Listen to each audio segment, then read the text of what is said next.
प्रभु यीशु मसीह में मेरे सभी भाई और बहनों, आप सभी को जय मसीह की। मेरे प्रिय भाई और बहनों, आज हम देखेंगे कि बाइबल दशमांश के बारे में हमें क्या कहती है। क्योंकि आजकल अधिकतर चर्चों में वहाँ के पादरी लोग लोगों को दशमांश देने के लिए बाध्य करते हैं। तो आइए हम आज देखते हैं। तो मेरे प्रियो, आज के समय में हम बहुत से प्रचारकों को यह प्रचार करते देखते हैं कि उनके चर्च में दान और दशमांश देने से उनको परमेश्वर दुगनी आशीषें देगा, या उनके चर्च में बीज बोने से यानी दान देने से उनकी हर मनोकामनाएं पूरी होगी। इस प्रकार से धन के कई लोभी प्रचारक बाइबल के वचनों को तोड़ और मरोड़ कर कई विश्वासियों को भयभीत करके उनसे उनकी मेहनत की मोटी कमाई वसूलते हैं। मेरे प्रियो, दान देना पुराने नियम की एक प्रथा थी जो कि परमेश्वर की सेवा करने वाले लेवी वंश के लोगों को इस्राएल के बाकी वंशों के द्वारा दी जानी थी। और परमेश्वर ने यह नियम स्वयं व्यवस्था के अंदर मूसा को दिया था। दशमांश में इस्राएली लोग अपनी कमाई का 10% या अपनी फसल की उपज का 10% या अपने पास के मौजूद पशुधन का 10% परमेश्वर के मंदिर को समर्पित करते थे। और यह वस्तुएं परमेश्वर के मंदिर में सेवा कार्य करने वाले लेवी वंश के लोग अपने उपयोग करते थे, जिसका विवरण हम ले व्यवस्था 27वें अध्याय के 30वें वचन में, गिनती की पुस्तक के 18वें अध्याय के 26वें वचन में और व्यवस्था विवरण के 14वें अध्याय के 24वें वचन में हम पढ़ते हैं। आप विस्तार पूर्वक इन अध्यायों को पढ़िएगा, आपको दशमांश का पूरी डिटेल पता चल जाएगी। लेकिन मेरे प्रिय भाई और बहनों, नए नियम में हम कहीं पर भी दशमांश देने की किसी भी आज्ञा का उल्लेख नहीं पाते।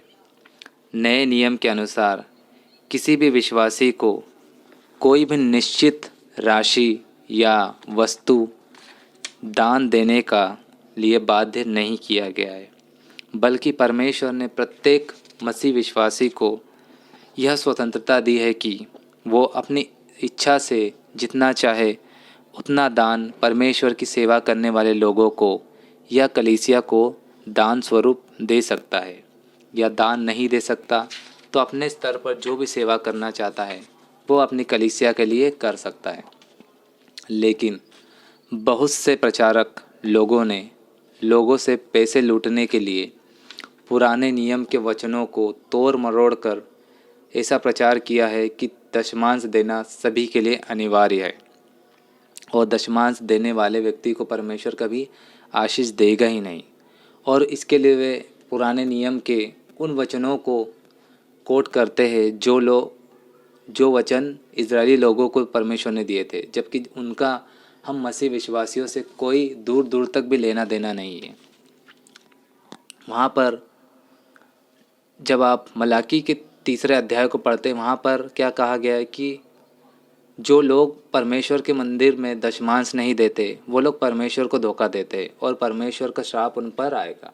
लेकिन यह बात वहाँ पर इस्राएली लोगों को कही गई थी, ना कि मसीह विश्वासियों के लिए, क्योंकि उस समय मलाकी के समय में लोगों ने परमेश्वर के मंदिर में दान देना और दशमांश देना बंद कर दिया था, जिससे लेवी वंशों के परिवार चलाना मुश्किल हो गया था। और फरीसी लोग उस समय के जो थे वे लोगों को लूट रहे थे और जो परमेश्वर के लिए वस्तुएं थी उसका उपयोग सही नहीं हो रहा था। इसलिए परमेश्वर ने ऐसी आज्ञा दी कि लोग दान दशमांश नहीं देते और उन पर श्राप आ जाएगा। और ऐसे ही बहुत से वचन तोड़ मरोड़ कर अपने हिसाब से चर्चों में प्रचार करते हैं और लोगों को डराते हैं, और इस प्रकार से डराते कि आप बस वीडियो सर्च कर लीजिएगा, आपको पता चल जाएगा कैसे कैसी बातें करके डराया जाता है। मेरे साथियों, नए नियम में रोमियो के 2 अध्याय के पहले वचन में स्पष्ट कहा गया है कि हे भाई और बहनों, अपने शरीरों को जीवित, पवित्र और परमेश्वर को भावता हुआ बलिदान करना ही हमारे लिए आत्मिक सेवा है। तो मेरे साथियों, हमारा परमेश्वर रुपए, पैसे, धन दौलत, इन चीज़ों का दशमांश या दान हमसे नहीं मांगता। परमेश्वर ने तो हमें स्पष्ट कहा है कि हम हमारे शरीर को पवित्र और परमेश्वर की आज्ञाओं के अनुसार चढ़ाएंगे तो परमेश्वर को वो दान सबसे उत्तम लगेगा, क्योंकि परमेश्वर को हमारे जीवन में उसकी आज्ञा पालन चाहिए, ना कि हमारी कमाई वस्तुएं, क्योंकि वो सब वस्तुएं तो हमें परमेश्वर ने दी है। वह उन्हें लेकर करेगा तो क्या करेगा। मेरे साथियों, परमेश्वर के लिए दान दशमांश से कहीं ज़्यादा गुना अच्छा हमारा जीवन है। वो हमारे जीवन को चाहता है, हम उसको परमेश्वर को हम हमारे दशमांश स्वरूप हमारे जीवन के अनमोल समय दे, परमेश्वर के साथ बिताए। परमेश्वर ये चाहता है। लेकिन हमारे चर्च के प्रचारकों ने दान को से पैसे तक रख लिया है, क्योंकि ये लोगों से सिर्फ मेहनत की कमाई लूटना चाहते हैं और अपने भोग विलास में उन दान के पैसों को उड़ाते हैं।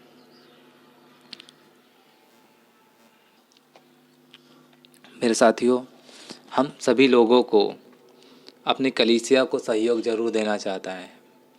मैं ये नहीं कहता कि हमने दान नहीं देना है। हमें अपनी कलीसिया को सहयोग, उसकी उन्नति के लिए अपने से जो बने वो दान देना है। लेकिन अगर कोई पादरी कोई फिक्स रेट कर देता है कि हर व्यक्ति को मान इतने पैसे देना है, तो वह एक प्रकार से दशमांश आपसे वसूल रहा है, और जो कि परमेश्वर के विरोध में। अगर आपको श्रापों का डर दिखाकर आपको दान देने के लिए बाध्य कर रहा है, तो यह भी परमेश्वर के विरोध में है।